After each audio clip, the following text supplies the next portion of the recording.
اعوذ باللہ من الشیطان الرجیم بسم اللہ الرحمن الرحیم اللہم صلی علی سیدنا و مولانا محمد و علی آل سیدنا مولانا محمد و بارک وسلم۔ لاکھوں کروڑوں درود پاک خاتم النبیین حضرت محمد مصطفیٰ صلی اللہ علیہ وآلہ وسلم پہ۔ گنبد خضرا کے چاہنے والوں کو وقاص احمد کی طرف سے السلام علیکم۔ حضرت شاہ شمس تبریز رحمۃ اللہ علیہ بغداد کی حدود سے نکلے ہی تھے کہ اچانک بادشاہ کا بیٹا بیمار پڑ گیا اور دوسرے ہی دن مر گیا۔ بادشاہ کو گمان گزرا کہ شاید یہ واقعہ حضرت شاہ شمس تبریز رحمۃ اللہ علیہ سے بدسلوکی کی وجہ سے رونما ہوا ہے۔ بادشاہ نے اپنے مشیران کو حکم دیا کہ کوئی بھی صورت ہو انہیں بغداد واپس لے کے آؤ۔ حکم پاتے ہی مشیران تیز ترین گھوڑوں پہ سوار ہو کے دوڑ پڑے۔ شاہی قاصدوں نے انہیں جا لیا، پھر دست بدست عرض کی، حضور واپس بغداد تشریف لے چلیں۔ یہ سن کے حضرت شاہ شمس تبریز کے چہرے پہ اذیت کا رنگ ابھر آیا۔ کل جس جگہ سے مجھے ذلیل کیا گیا تھا آج پھر اس مقام پہ جانے کا کہہ رہے ہو؟ حضرت شاہ شمس تبریز رحمۃ اللہ علیہ نے انکار کر دیا، لیکن شاہی کارندے بہت دیر تک عاجزی کا مظاہرہ کرتے رہے تو آپ کو ان پہ رحم آ گیا۔ جب آپ شاہی محل پہنچے تو وہاں صف ماتم بچھی ہوئی تھی۔ یہ سب کیا ہو گیا؟ آپ نے بادشاہ سے پوچھا۔ یہ میرے جوان مرگ بیٹے کی میت ہے۔ آپ کے بغداد سے چلے جاتے ہی اچانک یہ بیمار ہو گیا اور دیکھتے ہی دیکھتے آغوش فنا میں چلا گیا۔ میں سمجھتا ہوں کہ آپ کی دل آزاری کے باعث میرا بیٹا اس انجام کو پہنچا ہے۔ شدت غم سے بادشاہ کی آواز کانپ رہی تھی۔ فی الوقت اگر یہی بات ہے تو آپ کے بیٹے کو سزا کیوں ملی؟ گناہ تو آپ نے کیا تھا، حضرت شاہ شمس نے فرمایا۔ بادشاہ کہنے لگا، ممکن ہے قدرت نے میرے لیے یہی سزا منتخب کی ہو کہ تمام عمر بیٹی کی جدائی میں تڑپتا رہوں۔ میری درخواست ہے کہ آپ میرے بیٹے کے حق میں دعا فرما دیجیے۔ بادشاہ نے کہا، ہو سکتا ہے کہ آپ کی دعاؤں سے اسے نئی زندگی مل جائے۔ حضرت شاہ شمس تبریز کہنے لگے، ایسا ہوتا تو نہیں ہے، پھر بھی تمہاری تالیف قلب کے لیے مالک کی بارگاہ میں عرض کر دیتا ہوں۔ ایوان شاہی کے ایک کمرے میں ابھی دعا کے الفاظ کی گونج باقی ہی تھی کہ شہزادے کے جسم کو جنبش ہوئی اور وہ اٹھ کر بیٹھ گیا اور حیرت زدہ نظروں سے چاروں طرف دیکھنے لگا۔ یہ منظر دیکھ کے بادشاہ حضرت شاہ شمس تبریز رحمۃ اللہ علیہ کے قدموں میں گر گیا کہ یہ سب آپ کی دعاؤں کا نتیجہ ہے۔ حضرت شاہ شمس تبریز نے فرمایا، ہرگز نہیں، یہ تو قادر مطلق کی کرم نوازی کا ادنا سا مظاہرہ ہے جو اپنی ذات میں لا شریک ہے۔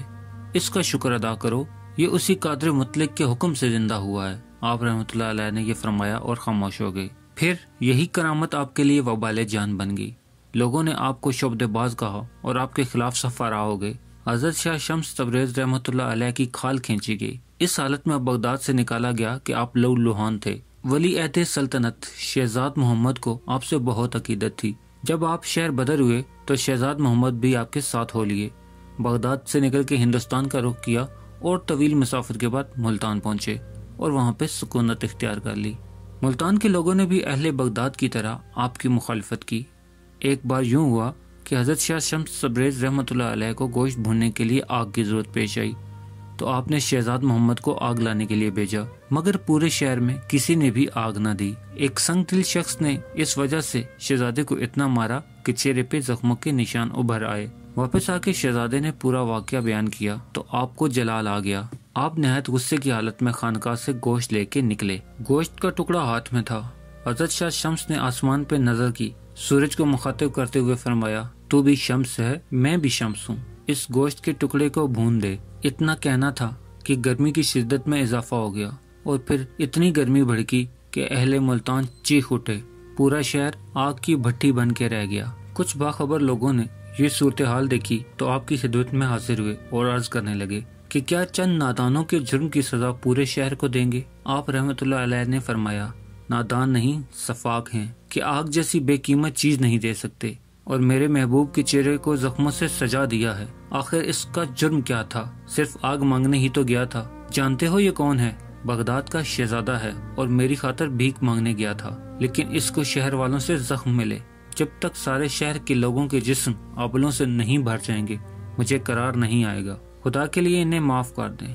ملتان کے دانائے راز حضرات نے سفارش کرتے ہوئے کہا، خیر جب اللہ تعالیٰ کو درمیان میں لے ہی آئے ہو تو معاف کر دیتا ہوں۔ آپ رحمۃ اللہ علیہ نے فرمایا، پھر سورج سے مخاطب ہوئے، اپنی حرارت کم کر دے، معلوم نہیں یہ لوگ روز محشر کی گرمی کیسے برداشت کریں گے۔ آپ کا یہ فرمانا تھا کہ سورج کی حرارت اعتدال پہ آ گئی۔ لوگ اب بھی ملتان کی گرمی کو اس واقعے کا نتیجہ سمجھتے ہیں۔ ہمارا ہدف آپ کو بہترین اسلامی معاشرتی تاریخی معلومات دینا ہے، اصلاحی تحریریں پیش کرنا ہے جس میں آپ کا ایک شعر بہت اہم کردار ادا کر سکتا ہے اور صدقہ جاریہ بن کے آپ کے لیے ثواب دارین کا باعث بن سکتا ہے۔ آئیں ہمارے ساتھ مل کے آپ اس کار خیر میں حصہ ڈالیں۔ پیارے دوستو، امید کرتا ہوں آپ کو میری ویڈیو پسند آئی ہوگی تو اسے لائک کر دیں، اور مزید اس طرح کی خوبصورت ویڈیو کو دیکھنے کے لیے میرے چینل کو سبسکرائب کرنا ہرگز مت بھولیں۔ بیل کا بٹن بھی دبا دیں تاکہ آپ کو نئی آنے والی ویڈیوز کا نوٹیفیکیشن مل سکے۔ ملتے ہیں ایک نئی ویڈیو کے ساتھ، تب تک کے لیے اپنا خیال رکھیے گا۔ اللہ رب العزت آپ کو آسانیاں دے اور آسانیاں بانٹنے کی توفیق بھی۔ اللہ حافظ۔